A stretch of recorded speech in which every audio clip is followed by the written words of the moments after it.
In a world that encourages overconsumption, I think people can truly underestimate how challenging it can be to recover from any sort of binge eating, regardless of how big or small a part it plays in your eating disorder. So today, let's discuss the 3 biggest mistakes I see people making as an eating disorder specialist and some tips on how to avoid them. Number 1, thinking that binging is just about food. Firstly, we must acknowledge that binge eating actually has very little to do with food. And that might sound odd, but bear with me. Binge eating is a coping mechanism that we have developed to help us deal with unprocessed trauma. That can be troubling flashbacks and unwanted memories, uncomfortable emotions, or any negative self-beliefs we're trying to avoid. By binging, we are engaging in an activity that allows us to temporarily distract our brains. In fact, binging might feel quite numb or robotic for you, which makes complete sense because your mind would rather that you feel that than all the feelings, thoughts and memories built up from your unprocessed trauma. And if you do binge eat, you might also engage in other activities that allow you to unhelpfully distract your brain, like overspending or excessive shopping, binge drinking, gambling, excessively working or over-exercising, just to name a few. When we simply try to stop binging without dealing with the reasons why we started to in the first place, there is a pretty good chance you're going to relapse. Or we might just move to a similar coping strategy that gives us a similar effect. I'd also gently remind you that no trauma is too small for therapy and that all your life experiences deserve to be held with compassion. Number 2, becoming involved with the Health at Every Size movement. For a real deep dive on the HAES movement, I'm going to link below a video by Kiana Doherty which really lays out beautifully and challenges a lot of what's in the HAES movement.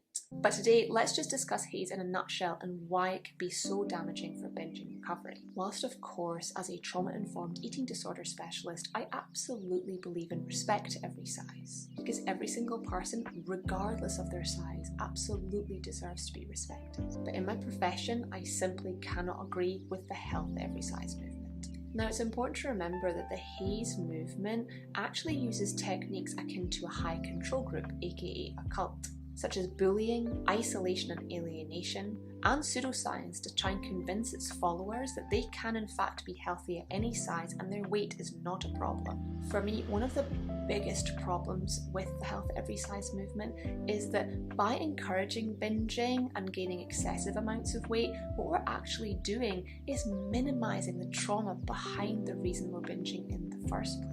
Because the reality is that your traumas and struggles were very real and do deserve to be held and supported to allow you to process them, instead of, as the HAES movement would like you to do, bury them deep and engage in their coaching programs, products and services. Because your vulnerability makes them money. You absolutely deserve respect to every size, and your size does not dictate your intelligence, humour, value or beauty.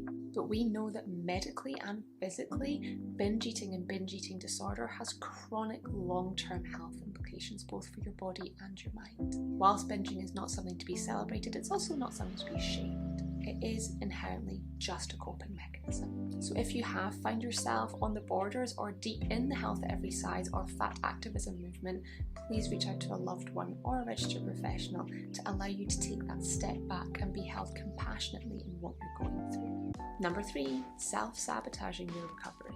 I have made a whole video on self-sabotaging and eating disorder recovery, which I will link below.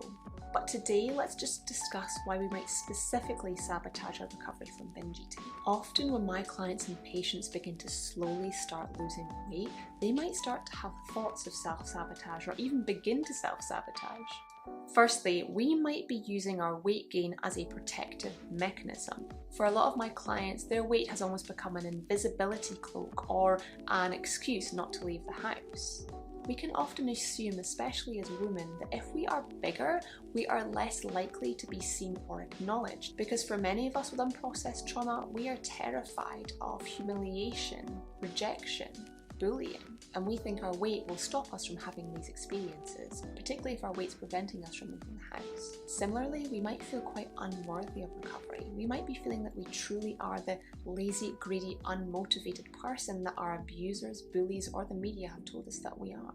This lack of self-worth truly can push us to self-sabotage when we see our recovery going well. We feel like we don't deserve it. When encountering these barriers with my clients and patients, I love to return to the inner child or inner teenager. It can be very powerful to consider, what would I encourage this child to do, or how would I emotionally hold this child if they were with me in real life?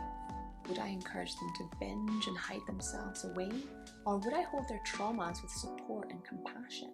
Your inner child deserves kindness, and I would absolutely encourage you to engage in inner child work with a professional or by yourself if it feels safe enough to do so. So that was the top 3 reasons I see in my own practice, and if you have enjoyed this video, please like and subscribe because it truly helps other eating disorder warriors know that I exist. Also, head over to the community tab so you can have your say on what content I create next. I'll see you very soon, my love.